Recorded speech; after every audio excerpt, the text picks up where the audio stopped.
ಲಗ ಲಗ ಲಗ ಲಗ ಲಗ ಲಗ. ಹೌದಾ ಹೌದಾ ಯದಾ ಯದಾ ಈ ಧರ್ಮಶ್ಯ ಲವ ನಿರುಪವತಿ ಭಾರತ ಅಭಿತಾನಂ ಅಧರ್ಮಶ್ಯ ಪರಿತ್ರಾಣಾಯ ಸಾಧೂನಾಂ ವಿನಾಶಾಯ ಚ ದುಷ್ಕೃತ್ಯಂ ಧರ್ಮ ಸಂಸ್ಥಾಪನಾರ್ಥಾಯ ಸಂಭವಾಮಿ ಯುಗೇ ಯುಗೇ. ಇದೇನಪ್ಪ ಖಳನಾಯಕರ ಬಾಯಲ್ಲಿ ಸಂಸ್ಕೃತ ಶೋಕ ಬರ್ತಾ ಇದೆ, ಆಶ್ಚರ್ಯ ಪಡ್ತಾ ಇದ್ದೀರಾ? ಇದರ ಅರ್ಥ ಏನು ಗೊತ್ತಾ?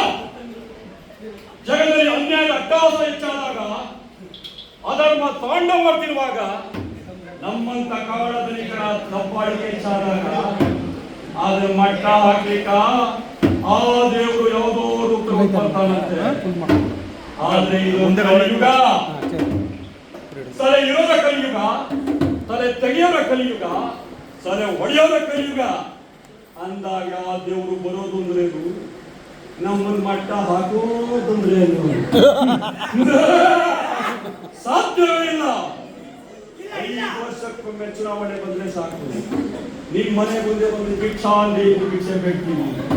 ತಿನ್ನಾಕ ಅನ್ನ ಇಲ್ಲ ಅಂತಲ್ಲ, ನೀವು ನೀಡು ಒಂದೊಂದು ಓಟಿನ ಆಸೆಗಾಗಿ ಬಣ್ಣ ಬಣ್ಣದ ಮಾತುಗಳನ್ನು ಹೇಳ್ತೀವಿ, ಇಲ್ಲ ಸಲ್ಲದ ಕಥೆಗಳನ್ನ ಕಟ್ತೀವಿ, ತಿನ್ನ ಕಂಡ ಕೊಡ್ತೀವಿ, ಎಲ್ಲಾನು ಕೊಡ್ತೀವಿ.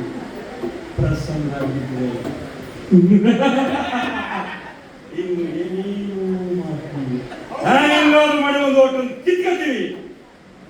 ಆಮೇಲೆ ಒಂದಲ್ಲ ಎರಡಲ್ಲ 5 ವರ್ಷ ಗುಂಪಿಗೆ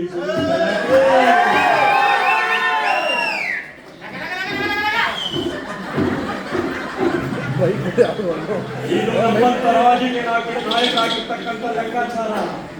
ನಿಮ್ಗೆ ಅರ್ಥ ಆಗಲ್ಲ, ಅರ್ಥ ಆದ್ರೂ ಪಕ್ಕದಲ್ಲಿ ಹೇಳಲ್ಲ, ಹೇಳಿದ್ರು ತಿಳ್ಕೊಳ್ಳೋ ವ್ಯವಧಾನ ಅವ್ರಿಗೆ ಇರೋದು. ಯಾಕಂದ್ರೆ ಎಲ್ಲ ಬಿಸಿ ಊರು ನಮ್ದೇ ನಮ್ದು ಹೆಚ್ಚಾಗಬೇಕು, ಊರು ಉಸಾಬರಿ ನಮ್ಗೆ ಯಾಕಪ್ಪ?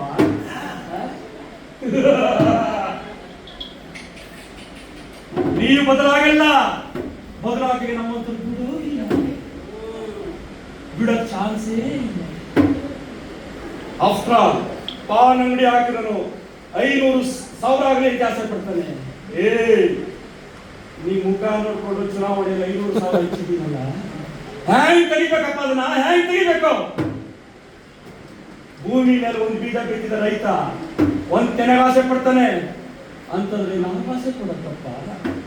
ಬಂಡವಾಳ ಹಾಕಿದ್ದೀನಿ, ಬಂಡವಾಳ ಸರ್ಕಾರಿ ದವಾಖಾನೆ ಬೇಕು, ಸರ್ಕಾರಿ ಶಾಲೆ ಬೇಕು,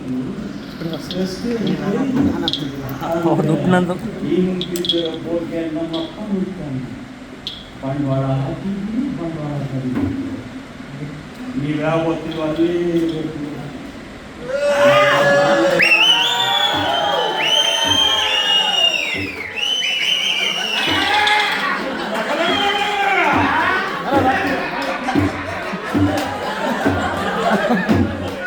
ಅವರೇ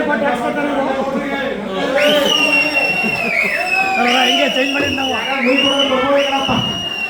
ನಾನು ಮಾತಾಡೋ ಸ್ವಲ್ಪ ತಿಳಿಸಂತೈತೆ, ಆದ್ರೆ ಯಾವತ್ತಿಗೂ ಕರೆನೇ ಅಂತೈತೆ. ರೊಕ್ಕ ಬೇಕು, ದುಡ್ಡಿನಾಗ ದೊಡ್ಡವ ಈ ಜಯರಾಜ್, ದೌಲತ್ತಿನಾಗ ದೊಡ್ಡವ ಈ ಜಯರಾಜ್, ಸೊಕ್ಕಿನಾಗ ದೊಡ್ಡವ ಈ ಜಯರಾಜ್ ಅಂತಂದ್ರಲ್ಲಿ ಹೇ ಗುರುಲಿಂಗ ಇವನ್ ಮಾತಿಗೆ ಮನ್ನಣೆ ಕೊಡೋದಿಲ್ವೇನೋ?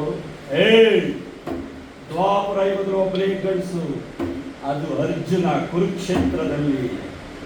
ಈ ಜಯರಾಜನ ಸಾಮ್ರಾಜ್ಯದಲ್ಲಿ ಈ ಜಯರಾಜನೇ ಗಂಡಸು. ಇವನು ಹೂ ಅಂದ್ರೆ ಪ್ರೇಮಿ, ಹೂ ಅಂದ್ರೆ ಸುನಾಮಿ. ಒಮ್ಮೆ ಸುನಾಮಿ ಅಪ್ಪರಿಸಿ ಬಿದ್ದರೆ ಎದುರೊಳಗೆ ಯಾರೇ ಇರಲಿ ಎಡಕ್ ಮುಡ್ಕೊಂಡು ಬೀಳಲೇಬೇಕು. ಅದು ಈ ಜಯರಾಜ್. ಜಯರಾಜನ ಸಿಂಹ ಗುಹೆಯಲ್ಲಿ ಸುಮ್ಮನೆ ಮಲಗಿದೆ ಅಂದ್ರೆ ಬೇಟೆ ಮರ್ತಿಲ್ಲ, ಅದಕ್ಕೆ ಹಸುವಾಗಿಲ್ಲ ಅಂತ ಅರ್ಥ.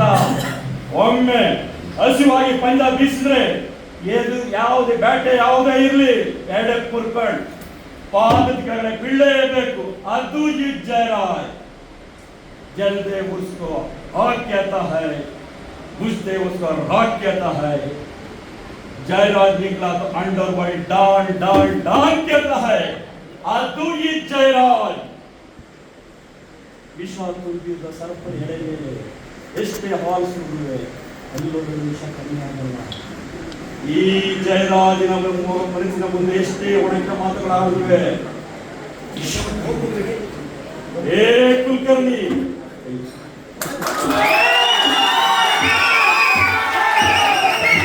ಜೋರು ಚಪ್ಪಾಳೆ ಬರಲಪ್ಪ, ಒಂದು ಜೋರು ಚಪ್ಪಾಳೆ. ಇಷ್ಟೊಂದು ಕಲಾವಂತರಾಗಿದ್ದ ರವೀಂದ್ರ ಕಲಾಕ್ಷೇತ್ರ ಮಾಡೋದೆ ಒಂದು ಜೋರು ಚಪ್ಪಾಳೆ ಬರಲಿ. ಶ್ರೀ ಅಣ್ಣೇಗೌಡರು, ವಾಣಿಜ್ಯ ತೆರಿಗೆ ಅಧಿಕಾರಿ, Kollegal. Thank you sir, thank you so much sir. ವಾಪಸ್ ಬಿಸ್ಕತ್ತವ್ರ 500 ರೂಪಾಯಿ. 500 ರೂಪಾಯಿ ಆಗ್ಬಿಟ್ಟು